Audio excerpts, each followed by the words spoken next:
Здравствуйте, уважаемые телезрители. С вами программа «Социум». И следующие 10 минут с вами буду я, Нурсултан Джакыбеков, и наш гость Раскол Бурумбаев, советник министра культуры, информации и туризма. Здравствуйте, добрый день. Добрый день.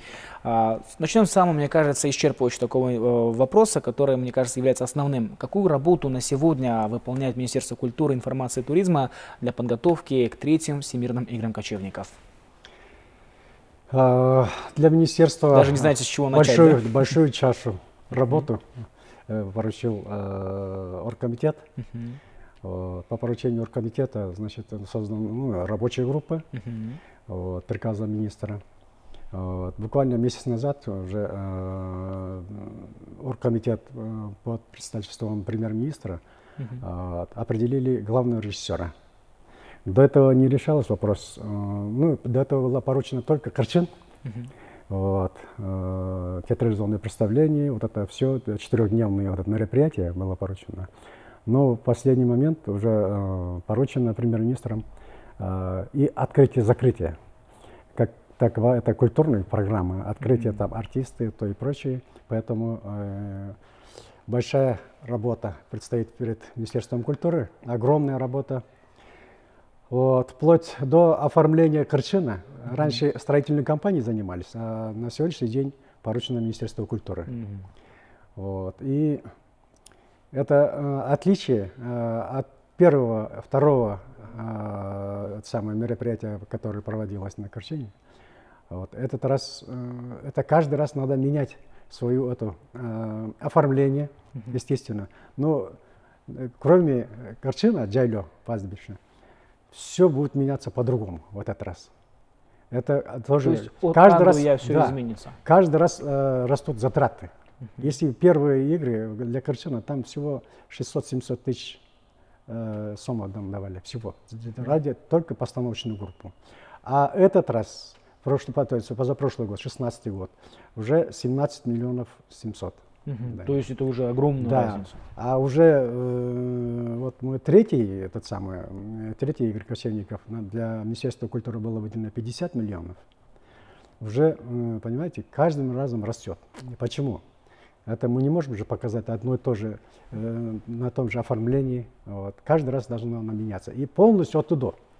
Начиная от сценической площадки, все эти отворот в длину где-то 4 километра, это придется все менять, понимаете, оформление. И поэтому затраты увеличиваются. Но здесь отличие еще огромное. Если мы на первых, на вторых играх показывали традиции наших кыргызских обычаев, наших предков, ханов, как вы видели, знаете же, в телевидении показывают. А этот раз мы уже вышли на международный уровень. Это международный уровень в каком смысле? Мы уже буквально 2 месяца назад направили по всем странам мира, где-то 8 стран мира направили приглашение. От каждой страны где-то по 6-7 человек участников. А на театрализованное представление само были приглашены с 12 стран по 30-35 человек. Уже масштабно. Да, это почему? Мы берем, допустим, игры кочевников.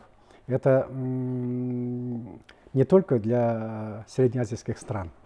Это, вы понимаете, это пласт, который никто до этого в мире не поднимал этот вопрос, кочевников.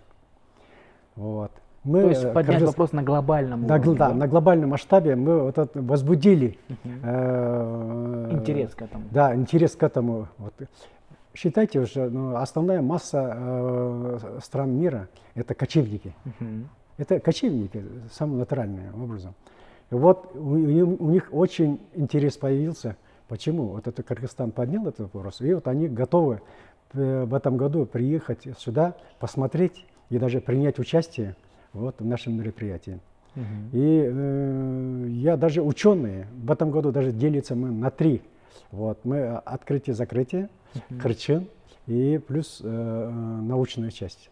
Даже изъявили желание из 50 стран мира приехать сюда, симпозиум, конференц-симпозиум, обсуждение о кочевниках.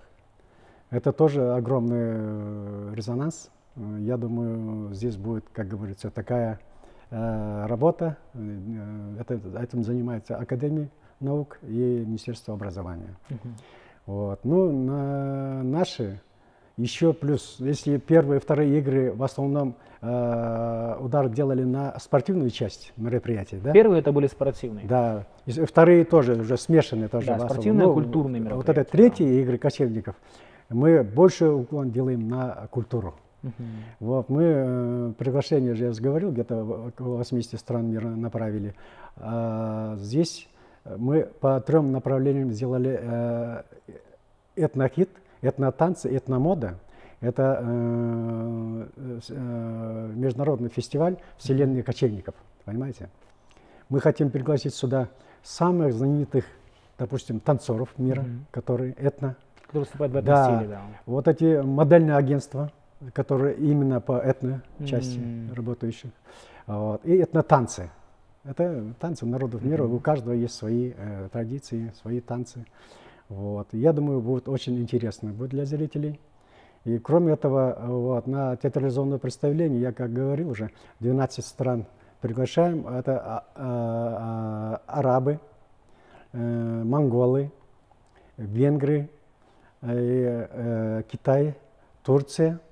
Вот. И наши среднеазиатские страны. Это Казахстан, Российская Федерация, там калмыки, башкиры, татары, алтайцы наши. Вот. Казахстан, Узбекистан, Туркменистан, вот такие, вот эти страны. Вот затрагивая, продолжая тему этно, также есть такая информация, что у нас откроется этнобазар. Да. Вот расскажите, пожалуйста, про это тоже подробнее. Этнобазар, мы там ремесленничество. В основном каждая страна, мы же, когда приглашение отправили, там включили где-то еще 2 позиции, этнодом и этнобазар, вот, и эпосы включили туда даже, дополнительно. Вот. Почему? Потому что мы хотим этот раз не только юрты, чтобы наши стояли в картине, а там же каждая страна, вот, допустим, позапрошлый год, в 2016 году, туркмены свои юрты поставили, казахи поставили, татары, башкиры поставили. Вот мы хотим увеличить этот самый наш диапазон, вот такие юрт, ну и шалаши, юрты, вот. Ну, венгры готовы приехать полным составом. Вот уже они дали, уже переговорили с нашим главным режиссером. Кстати, вот истории венгров и кыргызов очень тесно связаны. Очень тесно связаны. Многие думают, что Венгрия это просто Европа, на самом деле. Да, вот если глубже копнуть, на самом деле, кто в этом заинтересован, может это проверить. Кстати, следующее, вот насчет театральных постановок, театральных пьес, вот этого всего. Кто является сценаристом? Сколько людей над этим работает? Над сценарием работает сейчас 3 человека, 3. Это с академии, это профессор, доктор исторических наук Асан Ормышев, Улан, это филармония, начальник отдела по литературной части, вот. Сам Махсутов, вот эти 3, они сейчас над сценарием работают. Но сценарии там взяли с 7 по 10 век, понимаете? Там как раз вот эти наши арабы, ну, вот кочевые народы, они сами воины были. Раньше только воины же, они кочевали с места на место, и вот себе шалаши построили, и далее там и питались. И поэтому мы включили даже вот это самое, в республиканские вот эти наши местные конкурсы. Это гулязок, это продукт питания, который не скоропортящий. Вот эти вот. Когда кочевники, допустим, они месяцами же кочевали. Да, переезжали и кочевали. Переезжали, кочевали.